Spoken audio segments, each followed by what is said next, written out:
आज today's topic is cytoplasm. हमें ये पता है कि सेल के तीन इम्पॉर्टेंट पार्ट्स हैं, सेल मेम्ब्रेन, न्यूक्लियस और साइटोप्लाज्म। हम सेल मेम्ब्रेन को पहले स्टडी कर चुके हैं, न्यूक्लियस को स्टडी कर चुके हैं। अब हमें पढ़ना है किसको? साइटोप्लाज्म को। साइटोप्लाज्म के बारे में सबसे पहली चीज़, जब हम इसकी एक स्लाइड बनाएंगे, जो हमने पिछली बार न्यूक्लियस की स्लाइड बनानी सीखी थी, तो वहाँ पे न्यूक्लियस डार्क नज़र आ रहा था, लेकिन जो साइटोप्लाज्म है उसमें लेस स्टेन नज़र आएगा, वो लाइट नज़र आएगा हमें। ये पहचान है साइटोप्लाज्म की। जब हम सेल की, जो चीक सेल की स्लाइड है या ओनियन सेल की स्लाइड है, उसको हम किस में देख रहे हैं? माइक्रोस्कोप में। तो वहाँ पे आपको ज़्यादा डार्क एरिया नज़र नहीं आएगा। तो वो जो एरिया है वो क्या है? साइटोप्लाज्म। किसके बीच में मिलेगा? वो न्यूक्लियस और सेल मेम्ब्रेन के बीच में मिलेगा। सबसे लार्ज एरिया होता है ये सेल का। इसके अंदर फ्लूइड प्रेजेंट होता है। और ये क्या क्या चीज़ें कंटेन करता है? इसके अंदर सेल ऑर्गेनेलीज होती हैं। हर सेल ऑर्गेनेली का अपना एक स्पेसिफिक फंक्शन होता है। जितनी भी सेल ऑर्गेनेलीज हैं वो मेम्ब्रेन बाउंड होती हैं, मतलब वो एनक्लोज्ड होती हैं, कवर होती हैं। लेकिन हम अगर प्रोकैरियोटिक की बात करें तो उसके अंदर मेम्ब्रेन बाउंड ऑर्गेनेलीज, मतलब जितनी भी ऑर्गेनेलीज प्रेजेंट हैं उसके चारों ओर मेम्ब्रेन वो एब्सेंट मिलेगी, वो नहीं होगी उसके अंदर। न्यूक्लियर रीजन वेल डिफाइंड नहीं होगा, न्यूक्लियस भी एनक्लोज्ड नहीं होगा, वो भी क्या होगा? न्यूक्लियर रीजन भी एब्सेंट मिलेगा या फिर वेल डिफाइंड नहीं होगा। लेकिन अगर हम यूकैरियोट की बात करें तो साइटोप्लाज्म के अंदर मेम्ब्रेन बाउंड ऑर्गेनेलीज मिलेंगी, दीज आर प्रेजेंट।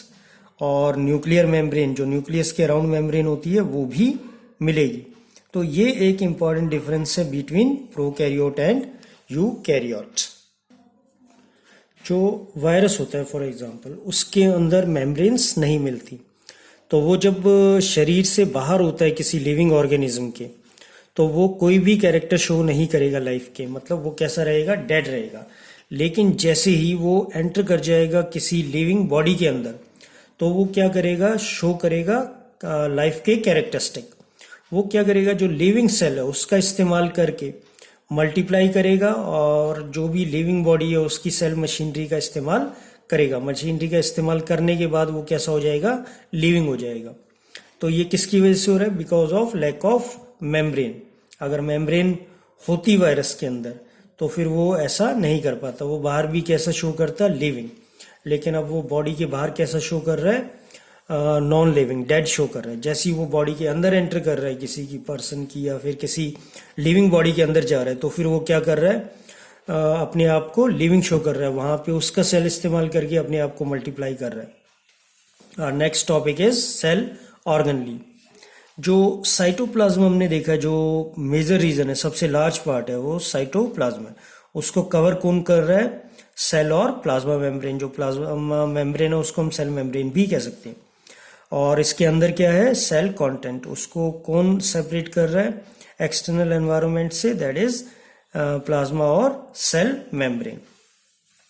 हम बात कर रहे हैं लार्ज और कॉम्प्लेक्स सेल की, जो मल्टी सेलुलर ऑर्गेनिज्म में मिलते हैं हमें। लार्ज और कॉम्प्लेक्स सेल में जो केमिकल एक्टिविटीज है वो क्या करती हैं? सपोर्ट करती हैं। जो भी स्ट्रक्चर होता है, जो भी फंक्शन होता है, उसके अंदर बहुत सारी केमिकल प्रॉपर्टीज या केमिकल एक्टिविटीज होनी है। किस लिए होनी है वो केमिकल एक्टिविटीज? ताकि उसका स्ट्रक्चर है वो भी बना रहे और वो सेल प्रॉपर फंक्शन करता रहे, इसलिए ये प्रॉपर्टीज।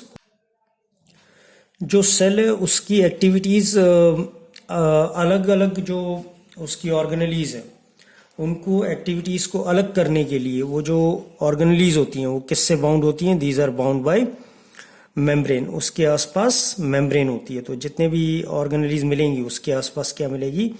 मेम्ब्रेन मिलेगी, और वो उससे कवर्ड रहेगा ताकि वो अपनी इस पर्टिकुलर एक्टिविटी को परफॉर्म कर सके, बाकियों से अलग हो सके।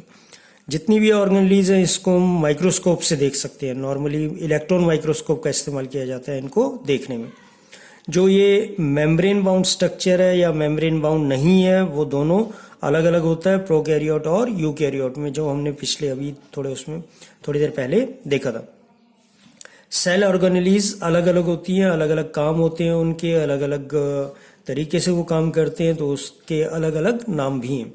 फॉर एग्जांपल हमारे पास कुछ सेल ऑर्गेनेलीज हैं जैसे endoplasmic reticulum, Golgi apparatus, lysosomes, mitochondria, plastid, vacuoles.